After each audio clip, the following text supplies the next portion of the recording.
Je suis Oyalou Balazinga Norbert, enseignant chargé de français du complexe SIO.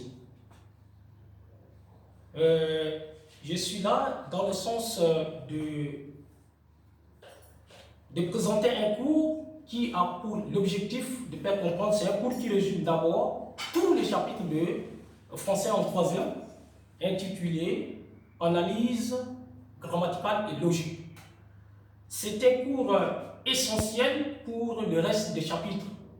C'est pourquoi je suis là, pour essayer de mettre en lumière pour que nos élèves puissent en bénéficier à cette période où nous sommes à la maison. Voilà l'objectif de notre cours d'aujourd'hui. Alors, pour l'instant, je veux passer aux explications. D'abord, le chapitre, c'est l'analyse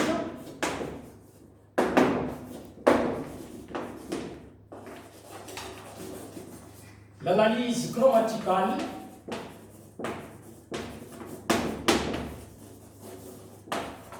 et logique.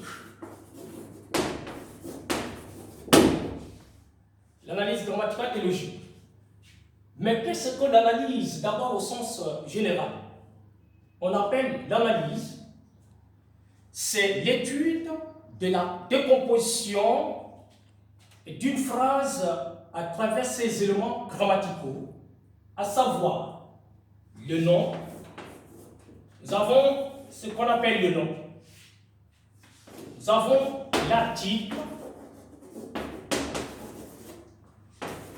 et le verbe. Ce qu'on appelle élément d'une phrase. Et à partir de là, on parle d'analyse d'une manière générale. Ces trois parties constituent ce qu'on appelle les éléments grammaticaux d'une analyse grammaticale. Mais également, nous avons ce qu'on appelle la décomposition d'une proposition, c'est-à-dire ce qui se porte sur une phrase tout entière.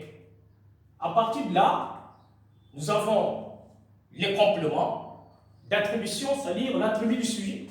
Nous avons un complément circonstanciel. Nous avons également les pronoms qui constituent également le sujet à travers l'analyse qu'on appelle ici l'analyse logique. Nous allons à partir de l'analyse grammaticale maintenant expliquer, mais d'abord, qu'est-ce que l'analyse grammaticale?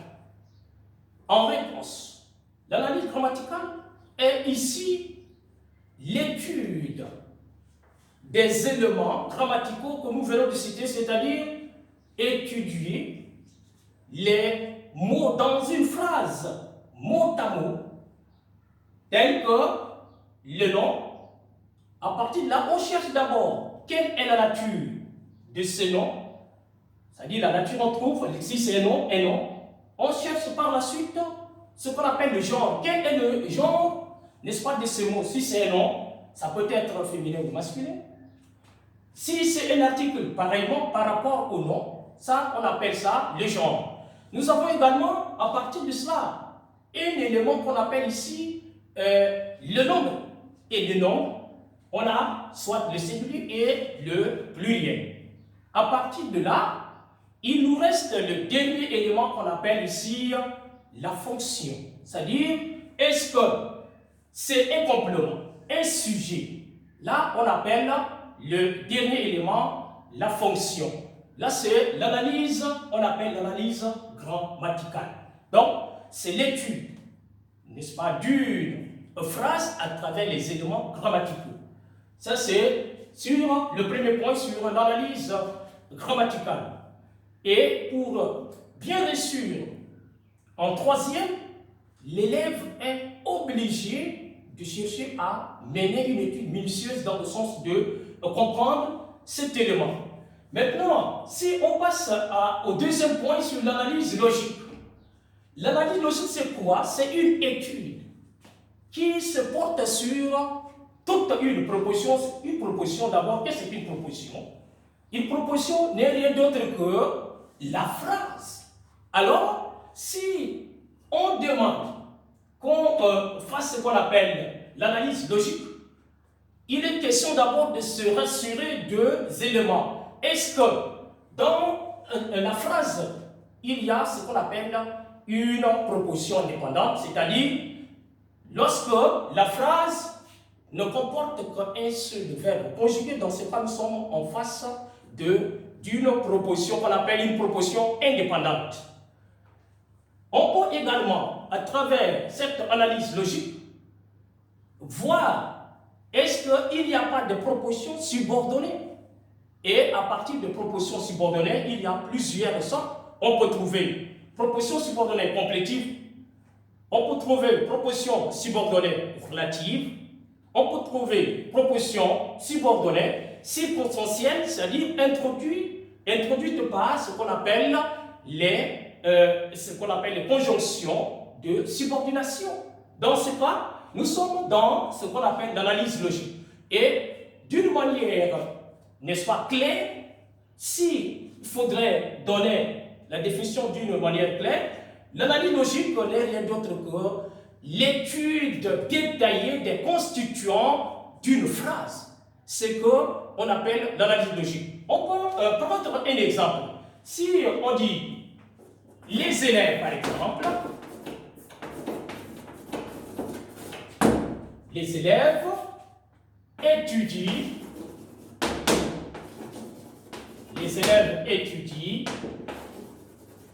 leurs leçons. Alors, analyse d'abord grammaticale, on demande de souligner par exemple l'analyse grammaticale. Alors, ce qui est demandé, quand on appelle l'analyse grammaticale, c'est le mot souligner. Alors, les élèves, ici, on dit c'est un groupe nominal. Là, ce qu'on appelle ici la nature. Maintenant, dans le sens de nombre, le nombre, genre d'abord, genre masculin. Maintenant, le nombre, on va voir ici, le nombre, c'est le pluriel.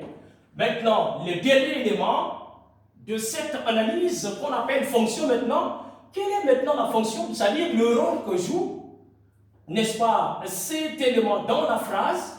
Alors, les élèves ici, c'est sujet de ce verbe. Là, c'est l'analyse grammaticale. Alors, maintenant, si on peut utiliser la même phrase pour, n'est-ce pas, en faire l'analyse logique, nous allons prendre l'analyse logique comme on l'a défini. On souligne toute la phrase.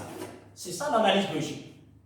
En analyse logique, on dit, mais alors, je veux d'abord chercher, il y a combien de verbes conjugués là?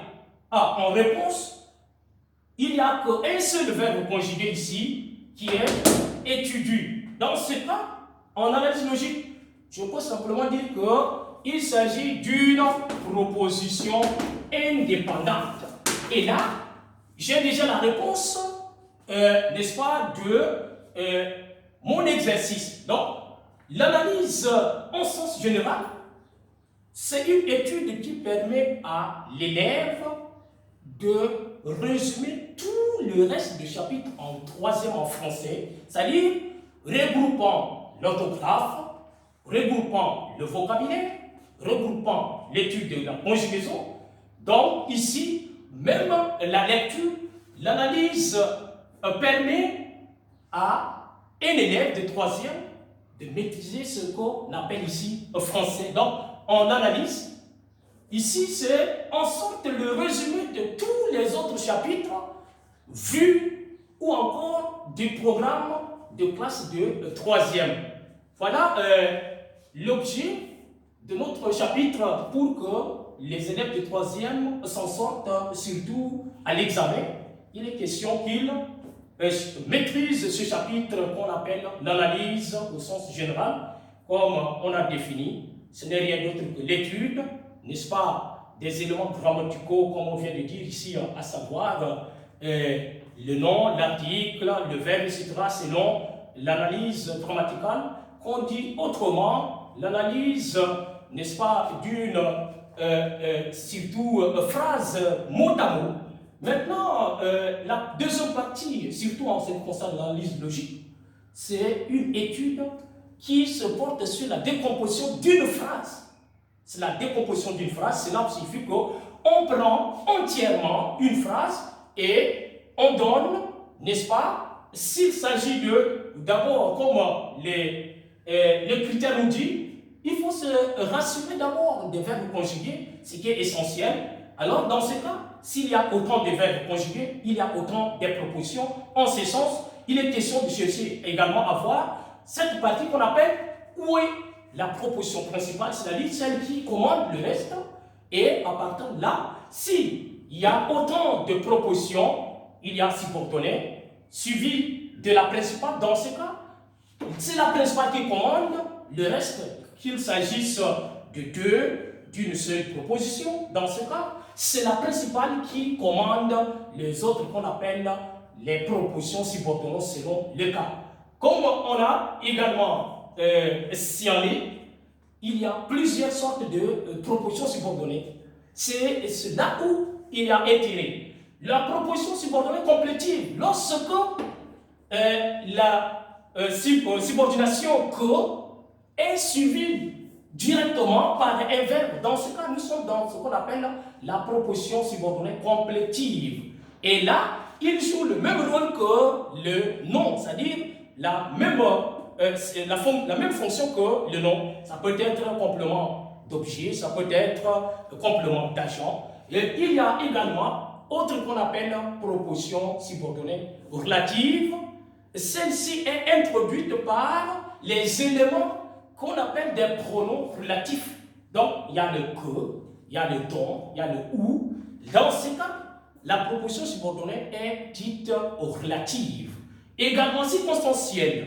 Quand c'est circonstanciel, nous avons assez de circonstanciel. Ça peut être circonstanciel de temps, introduit par les conjonctions des subordinations cependant, les grands, etc. Nous avons également circonstanciel de lieu. Là, il y a des éléments qui, n'est-ce pas, introduisent cette proposition. Donc, nous avons également moyens, conditions, causes, conséquences qui sont introduites par des éléments qu'on appelle des éléments introducteurs. Donc, voilà, en résumé, notre chapitre portant sur l'analyse en sens général.